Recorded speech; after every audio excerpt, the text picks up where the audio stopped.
দেখুন এইবারে আমরা সেই আমাদের পিএইচ মিটারটা দিয়ে দেখে নেবো যে সরজিতের এইবারের মাটিটা কীরকম কী হলো না হলো। তো আপনারা সবাই জানেন যে মোটামুটি এই দণ্ডটার মোটামুটি 75% পুঁতে দিতে হবে।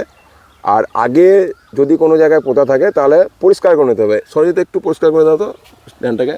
নমস্কার কৃষক বন্ধুগণ, আমার ইউটিউব চ্যানেল আধুনিক চাষ ক্রিয়েটিভ ফার্মিংয়ে আর একটি এপিসোডে স্বাগত জানাচ্ছি। বুঝতে পারছেন আমার সেই কৃষক বন্ধু বা আমার ভাই এর জমিতে আগে এসেছিলাম। তো কুল বাগানে দেখুন কুল একদম শেষ করে ফেলেছে, সমস্ত জমির কুল শেষ হয়ে গেছে। এবারে কি ডাল কাটার পালা, তাই তো? তো ডাল কতটা রাখতে হয় কুলে? ডাল মোটামুটি এখান থেকে গোড়া থেকে এই পর্যন্ত রাখবো। গোড়া থেকে মানে এক হাত গোড়া থেকে এক হাত মানে 1 ফুট বা 1.5 ফুট মতো রাখতে হবে। তো কি এই জমিতেই কি আবার চাষ করবো ভাবছো? হ্যাঁ। আচ্ছা, তো একাঙ্গী চাষ কিন্তু ভাই একটু রিপিট যদি জমি হয় না, তাহলে কিন্তু একটা সাবধানতা অবলম্বন করতে হবে, অনেকটাই সাবধানতা অবলম্বন তোমাকে করতে হবে। তো বিষয়টা হচ্ছে যে আজকে আমি যে সরজিতের কাছে এসেছিলাম, স্পেশাল থ্যাঙ্কস সরজিতের কাছ থেকে, এখান থেকে কিছুটা আমি বীজ সংগ্রহ করলাম। আর সত্যি কথা বলতে যে সরজিৎ যে লেভেলের মানে চাষটা করেছিল, একাঙ্গী চাষের জন্য যে আদর্শ মানে পরিবেশ, সেটা হচ্ছে যে ছায়াযুক্ত জায়গা, আবার খুব বেশি ছায়া নয়, মানে বড় বৃক্ষ টাইপের যে গাছ হয় সেখানে একটু যেতে হবে। কিন্তু এই কুল গাছ হচ্ছে গুল্ম জাতীয়। তো আপনারা অনেকেই জিজ্ঞাসা করছেন না যে দাদা কেমন ধরনের মাটি দরকার বা কেমন ধরনের কী। তো দেখুন আজ দুটো আলোচনাই করে নিই। যদি কোনো কেউ রিপিট জমিতে করেন তাহলে অবশ্যই তারা কিন্তু ভালো ধরনের প্রিভেন্টিভ ব্যবস্থা নেবেন, ঠিক আছে? আচ্ছা, এইবারে মাটির কিন্তু সরজিৎ, এই তোমার যে জমি গতবারে দেখেছিলাম, তুমি ড্রেনেজটা ঠিকঠাক করবে। হ্যাঁ তোমার জল নিকাশিটা যেন ঠিক থাকে। এইবারে আমি সরজিতের জন্য আমার সেই পিএইচ মিটারটা নিয়ে এসেছি, একদম মানে কি বলবো, নদিয়ার রানাঘাটের বুকে এসে সেটা একটু পরীক্ষা করে দেখি যে এখানকার মাটির পিএইচ কেমন আছে বা কী বৃত্তান্তগুলো আছে। এবার আমরা এই মাটি পরীক্ষা করে দেখিয়ে মোটামুটি সরজিৎকে একটা অনুমান দিতে পারি আমি যে কি করা উচিত। তো চলুন আপনারা এটা বিষয়টা দেখে নিই।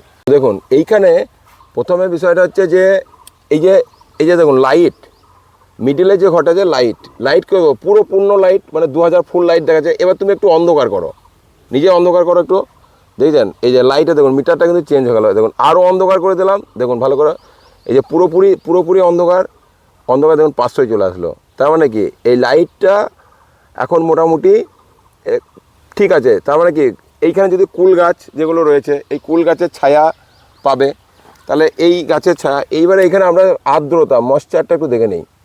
দেখুন কী সুন্দর কাজ, দেখুন এখন এখানে 3 দেখাচ্ছে, মানে মাটির নিচে একদমই রস কমে গেছে, ঠিক আছে? মানে রস নেই, থাকারও কথা নয়, স্বাভাবিক, অনেক দিন মানে সেচটা দেওয়া হয়নি এখানে। এইবারে মেন যে জিনিস আমাদের জানার দরকার, এগুলো তো আমরা সবাই জানি যে ভিজে আছে কি না আছে মাটি। এইবারে দেখো এই যে পিএইচটা আমি মেপে দিচ্ছি, এই দেখো তোমার জমিতে কিন্তু পিএইচ প্রায় 8 ছুঁই, মানে 7.7, ঠিক আছে? তাহলে একাঙ্গী চাষের জন্য আমাদের সব থেকে ভালো হচ্ছে মোটামুটি 6 থেকে 7, 7.5 হলো। তাহলে তোমার জমির কিন্তু পিএইচ লেভেলটা একটু বেশি আছে, মানে খুব খারাপ নেই। 8-এর উপর হয়ে গেলে সেটা কিন্তু একটা অ্যালকালাইন হয়ে যাবে, খারাপ বলে কিছু নয় মানে। আচ্ছা, তো বিষয় হচ্ছে যে তোমার মানে মাটিটা হচ্ছে গিয়ে অ্যাসিডিক কিনা। যদি মোটামুটি এখানে 5 হতো তাহলে তোমার অ্যাসিডিক মাটি হতো, আচ্ছা ঠিক আছে?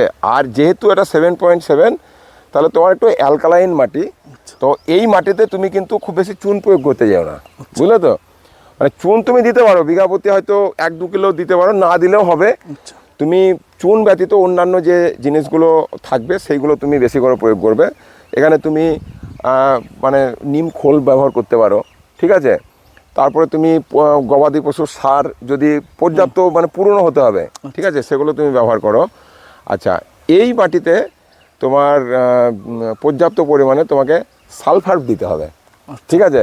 একটু সালফার একটু বেশি করে দিয়ে দেবে। আর সার বেশি করেই দেবে, কারণ গত বছর 2টো ফসল হয়েছে, এই বছরও তাই যখন হবে, তাহলে কিন্তু জমিটাকে তৈরির সময় তোমাকে কিন্তু বেশ আগে থেকেই তুমি প্রিভেন্টিভ নিয়ে নেবে, ঠিক আছে? তো সেগুলো আমরা আলাদাভাবে ভিডিও বিস্তারিত করছি না, সবাই জানেন যে কীভাবে কি জমি তৈরি করতে হবে। সেগুলো মানে ধীরে ধীরে আরও বলে দেবো, অসুবিধা কিছু হবে না, ঠিক আছে? সবাই ভালো থাকুন। একাঙ্গী যারা জমি মানে তৈরি নিয়ে যারা চিন্তিত তাদের চিন্তার কোনো কারণ নেই। আপনারা যেভাবে মাটির নিচের যে ফসল হয় তার জন্য যেভাবে মাটি তৈরি করেন সেভাবে করুন। এবারে সরজিৎ তোমাকে একটা কথা বলি, যদি পিএইচ তোমার 5.5 হতো বা 6 হতো বা 7-এর মানে 7ও যদি হতো, তাহলে কিন্তু একাঙ্গী চাষের জন্য মাটি আদর্শ। আচ্ছা আচ্ছা। ঠিক আছে, এইবারে ঘটনা হচ্ছে কি, এই বছরে যেমন দেখা গেল তুমি গতবারে মাটিটা কিছু প্রিভেন্টিভ কিছু ব্যবহার করেছিলে, হ্যাঁ। যে কারণে হয়তো মাটিটা অ্যাসিডিকটা কমে গেছে। ঠিক আছে, গতবারে কি চুন দিয়েছিলে?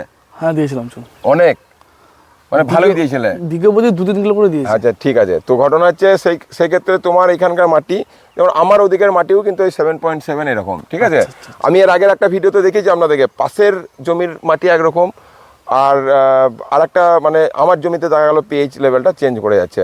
ঠিক আছে, তো সবাই ভালো থাকুন, চাষের সাথে যুক্ত থাকুন।